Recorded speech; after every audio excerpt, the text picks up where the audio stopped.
Bonjour à tous. Donc, seconde partie donc, pour cette deuxième journée qui va opposer le Maroc et la Côte d'Ivoire. Nous sommes en présence de l'entraîneur du Maroc, M. Hervé Renard, accompagné de Younes Belanda, son joueur. Donc, la séance est ouverte. On va y aller droit au but. Qui pose la première question, décline son identité, l'organe pour lequel il travaille. Et avant de poser sa question, c'est ici. Allez-y, Michel. Le micro.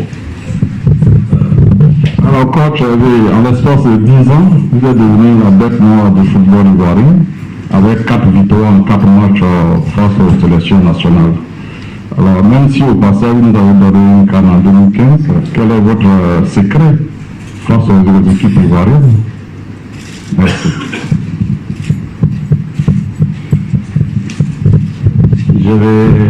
Si j'avais un secret, j'essaierais de le mettre en place demain. Mais chaque match contre la Côte d'Ivoire est un match plus que difficile. C'est encore plus particulier aujourd'hui, bien sûr, après mon passage en Côte d'Ivoire. Après le passé, aujourd'hui, a peu d'importance. Il faut se focaliser sur le match de demain, qui n'est qu'un match de groupe pour l'instant. Et je pense que l'objectif des deux équipes, c'est d'aller beaucoup plus loin dans la compétition. Donc, se concentrer sur l'objectif et ne pas en dévier, c'est ça le plus important. Les photographes, s'il vous plaît. À part celle de carte digitale, vous sortez. Et celui du Maroc, s'il vous plaît.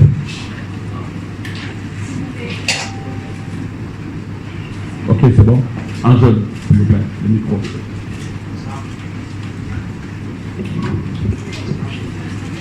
Bonjour. J'ai deux questions. Une pour le coach Hervé Renard. C'est la même question que j'ai posée tout à l'heure pour le coach de la Côte d'Ivoire. Il m'a dit qu'un point, s'il les qualifie, ça serait satisfaisant. Est-ce que c'est la même sensation chez vous, coach? Ma deuxième question, c'est pour M. Belanda. On connaît votre esprit compétiteur. Ça fait quoi de rester sur le banc touche, assister au premier match de la CAN, vous revenez d'une blessure? Ça donne envie de jouer un CAN pour l'Afrique des Nations? C'est toujours difficile de rester sur le banc et d'être impuissant pour aider ses coéquipiers. Après, on est un groupe de 23 joueurs, on a confiance en tout le monde, le coach a confiance en tout le monde, donc tous ceux qui sont là, ils sont capables de réaliser de bons matchs, même si personnellement, on est toujours mieux sur un terrain de football.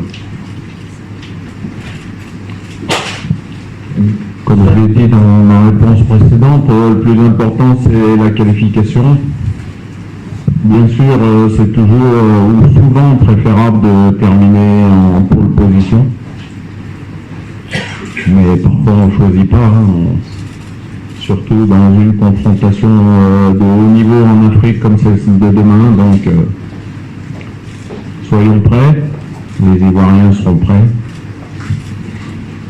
Et on espère pouvoir se qualifier les deux équipes. C'est ce que je souhaite à la Côte d'Ivoire et c'est ce que je souhaite au Maroc également. Sati Shaker in Players Magazine. For the player, how does it feel for you to work under Hervé Renard, who has won 2 AFCONs, and what's the difference between him and other coaches?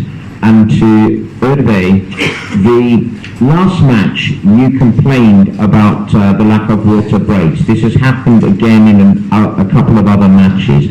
Do you think it should be now compulsory that if a player wants a water break, that according to the CAF medical committee designation, that they get that water break in order to guarantee their safety and being able to perform to the best of their abilities?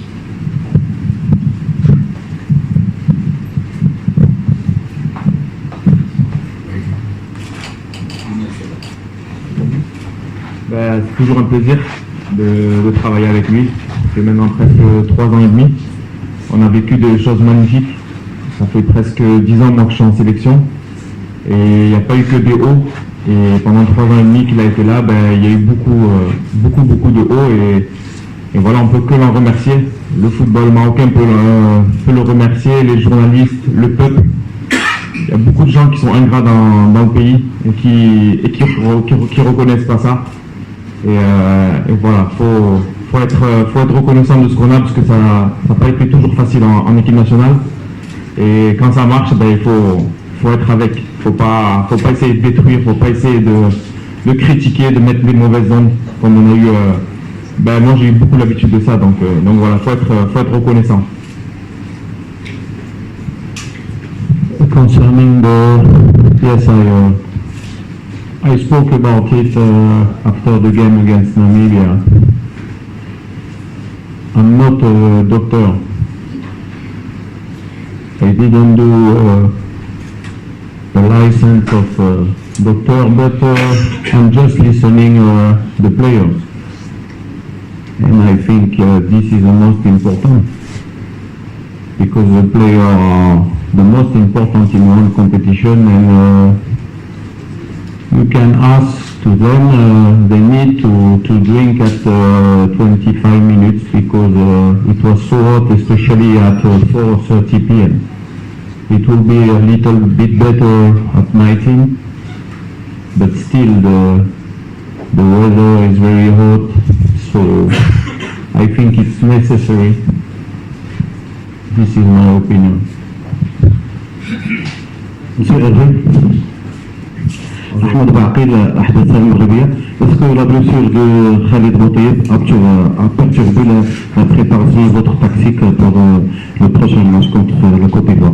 Merci. C'est toujours ennuyeux de ne pas posséder tous ces joueurs, mais il faut faire avec, et on espère qu'il y aura beaucoup de matchs. Donc on a besoin de tout le monde, on ne peut pas se contenter d'un seul avant-centre. Donc voilà, Youssef a démarré le match contre la Namibie, on verra qu'il démarrera en pointe contre la Côte d'Ivoire, mais un entraîneur ne peut pas dissocier les joueurs, quelle que soit leur qualité, et il se doit de se focaliser sur le match et de préparer au mieux son équipe. Bonjour, Youssef Chénier, Radio 2. Une question pour Lens Belanda. Comment vous vous préparez à ce match, sachant que vous avez fait des Coupes d'Afrique, et peut-être que vous êtes bien parti pour un match nul ou une victoire pour essayer de passer le match au deuxième tour? Quelle est la différence entre peut-être les cas que vous avez vécu et celle-ci, là où peut-être le Maroc est prétendant pour cette Coupe d'Afrique? Ma deuxième question, il y a des longues journées, j'aimerais bien comment vous passez avec les amis à l'hôtel. Merci. Premièrement, pour moi, c'est la première fois qu'on gagne un match de CAN la première journée. Donc déjà, c'est un changement monumental, parce qu'on a eu l'habitude de perdre, de faire un match nul. Mais cette fois-ci, on a gagné. C'est pas un match facile. Donc voilà, on est bien parti, mais on sait qu'il y a encore 2 matchs très difficiles contre la Côte d'Ivoire et contre l'Afrique du Sud. Et il va falloir donner la même détermination. On n'a rien lâché le premier match jusqu'à les dernières minutes pour marquer ce but. On a vu que toutes les autres équipes aussi ont eu du mal à gagner ce premier match. Voilà, peut-être à cause de la chaleur, des conditions, mais voilà, on sait qu'en Afrique c'est très dur, le niveau est relevé. Donc voilà, pour l'instant, prendre les 3 points au premier match, c'est bien. Après, pour la deuxième question, voilà, on se lève le matin, on a un programme, on se lève le matin, on fait tous le petit déjeuner ensemble. Après, on a des soins à faire. L'après-midi, il y a une petite sieste, et après, voilà, on part après à l'entraînement, et le soir, on a le dîner, on a encore les soins, et après, on se retrouve parfois dans les chambres à s'amuser, à regarder des séries. Donc voilà, on passe. Il y en a qui jouent à la PlayStation aussi, ne vous inquiétez pas, il y a tout. Hi, question for the coach in English for Fox Sports Netherlands. Question about Mazraoui. Last match he didn't play, but you complimented him on a very good year. Why didn't he play? Musir didn't play because he was not ready to play against Namibia. He got a small injury 8 days before the competition. It was a muscle hamstring, so we didn't have to take any risk. It's a very important player for us. So now since the game against Namibia, even 2 days before the game against Namibia, he was training normally, so he will be there tomorrow. I didn't tell you where, but he will be there tomorrow. What kind of match do you expect, by the way, against Ivory Coast? Against Ivory Coast, it's a tough game because it's one of the best teams in Africa. You know, these guys are used to play a very important game with their national team. And in Ivory Coast, the players, they are strong, they have a spirit. When they are together, they want to achieve something. They are not scared of anybody. So we have to be in the same configuration, especially mentally. And we have to be ready because it will be difficult. Thank you. David Kalfa de Radio France Internationale, Younes, en conférence de presse juste avant, on a eu Jean-Michel Seri. Lui et vous êtes 2 des 4 lauréats du prix Marc-Vivien Fouet qui sont présents au match, avec Sofiane Bouffal et Nicolas Pépé. Au match, ça ne va pas être Younes Belanda contre Nicolas Pépé, mais est-ce que vous pouvez nous dire un mot concernant le dernier lauréat de ce prix? Est-ce que vous pensez que ça va être la menace numéro 1 pour l'équipe du Maroc? Oui, c'est quelqu'un de très talentueux. On l'a pas découvert cette année, mais cette année, il a montré toute l'étendue de son talent. Il a été au maximum, je pense, de ce qu'il pouvait faire cette année. Et il est encore jeune, il peut encore progresser dans une équipe encore plus grande. Donc voilà, bien sûr, ce sera une menace, mais il n'y a pas seulement lui en Côte d'Ivoire. Si ça résume une sélection, ça ne se résume pas à un seul joueur. Je vais parler de Jean-Michel Seri, qui est quelqu'un de formidable, qui fait jouer très bien son équipe. Vous avez Serge Aurier, vous avez des joueurs derrière qui sont très costauds. Donc voilà, c'est pas un seul joueur dans une équipe, c'est pas qu'un seul joueur, il va falloir se méfier toute une équipe. Patrick Mary, Radio Médina. Une question pour Hervé, une autre pour Younes. Hervé, vous avez affronté les éléphants à 2 reprises dernièrement. Vous les avez battus en Coupe d'Afrique au Gabon 1-0, puis les éliminatoires de la Coupe du Monde il y a un peu plus d'1 an. Et vous les avez vus contre les Bafana Bafana. Comment vous avez vu l'évolution de cette équipe de la Côte d'Ivoire? Est-ce que c'est une équipe qui a progressé par rapport à ces 2 derniers matchs? Et puis une question pour Younes, qui va sûrement retrouver sa place en milieu de terrain de Lyon de l'Atlas. Alors Younes, est-ce qu'on peut parler d'une bataille de milieu de terrain lors de cette rencontre face aux Ivoiriens? Merci. On ne sait pas si je sais pas si je vais retrouver ma place dans le 11, mais je serai apte à jouer ce match. Après bien sûr, ce sera une bataille au milieu de terrain, sur les deuxièmes ballons, sur la possession de ballon, pas perdre beaucoup de ballons face à ces équipes-là parce que ça va très vite. Donc voilà, après, ça sera un match à jouer avec la tête aussi, à être compact et à pas trop donner d'espace à cette équipe-là. J'étais au stade pour le match contre l'Afrique du Sud. J'ai trouvé une équipe maître de son jeu, qui n'a pas forcément appuyé énormément pour gagner ce match. Mais c'est aussi l'une des qualités des Ivoiriens de démarrer les compétitions en sachant que ça va être long. Et c'était à une heure aussi où on doit s'économiser parce qu'à 4h30 c'est difficile de renouveler les efforts. Donc j'ai trouvé qu'ils avaient vraiment très très bien géré ça. Et puis je connais très bien leur coach, puisqu'on a travaillé ensemble. C'est quelqu'un qui a du caractère, c'est quelqu'un qui organise bien son équipe. Il est conscient, on est tous conscients des atouts de cette équipe. Quand elle récupère le ballon, attention à la projection, notamment avec Nicolas Pépé, Jean-Michel Seri, bien sûr, Gradel, Kodja qui garde bien le ballon devant, et puis quand vous regardez le banc touche avec Zara, Cornet et puis Wilfried Bonnier qui peut venir en pointe, si vous y pensez trop, ça peut vous donner des maux de tête, mais il faut éviter d'y penser, il faut se concentrer sur son équipe. Bonjour coach, bonjour Inès, l'initiative de Radio Lens Poema. Coach, les Ivoiriens, nos amis Ivoiriens ici disent que notre principal atout c'est vous. Donc qu'est-ce que vous pouvez répondre à ça? Et puis Inès, juste, vous étiez présent lors de la dernière confrontation face à la Côte d'Ivoire pour les éliminatoires de la Coupe du Monde. On s'attend quand même à ce qu'il y ait un bout de revanche en ce qui concerne nos amis ivoiriens.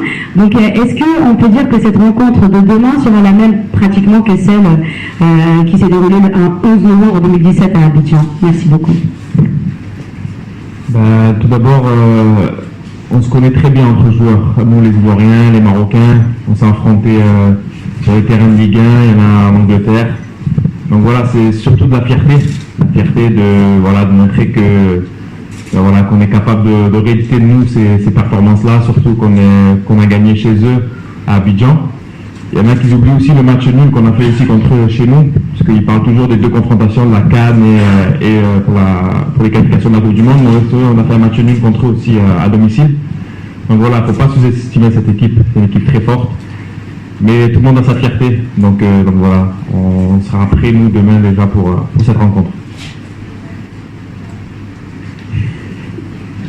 Coach Mohamed Tawakil, deuxième.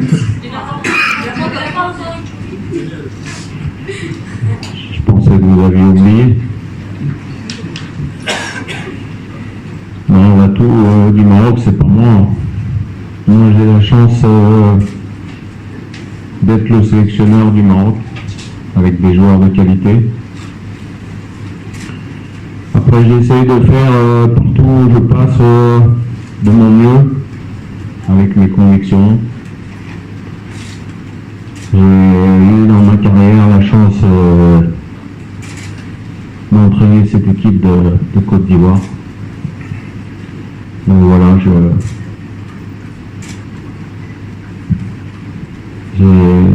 j'ai simplement, je suis un peu long parce que j'ai du mal à trouver les mots, je ne veux pas dire de bêtises, j'ai simplement eu la chance d'être au bon endroit au bon moment. Et ça restera avec la Côte d'Ivoire un souvenir magnifique. Maintenant, on est avec l'équipe du Maroc, donc on est des professionnels, il faut être le plus compétiteur possible. Voilà, c'est tout ce que je peux vous dire. Coach Mohamed Tawakil, M-Sport au milieu. Alors, juste une question au coach et bien sûr à Younes Brenda, qui j'espère est bien rétabli pour entamer cette deuxième rencontre. Juste une question concernant la date de cette compétition. Maintenant, on vient en fin de saison. Alors, cette date est-elle bénéfique pour un sélectionneur pour mettre en place, bien sûr, ses plans de jeu et pour un joueur, sachant qu'elle vient en fin de saison et que donc vous avez une saison longue pour les joueurs et pour les sélectionneurs?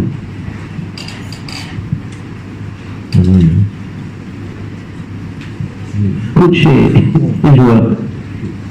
La question est pour nous deux? Oui, pour vous deux. D'accord. Les bénéfices, je ne sais pas, mais je pense que c'était le meilleur moment, parce qu'en janvier, on sait très bien que voilà, on est dans une saison, dans une pleine saison avec nos clubs, donc c'est compliqué des fois de quitter son club. Et en plein milieu d'une saison, c'est vrai que les clubs sont réticents, mais nous, dans tous les cas, on fait notre job, on vient quand même en sélection. Mais c'est vrai qu'à la fin de la saison, pour moi, c'est bénéfique. Après, il y a le climat, la chaleur, voilà, tout ce qui comprend l'Afrique, quoi. C'est compliqué, mais il faut faire avec.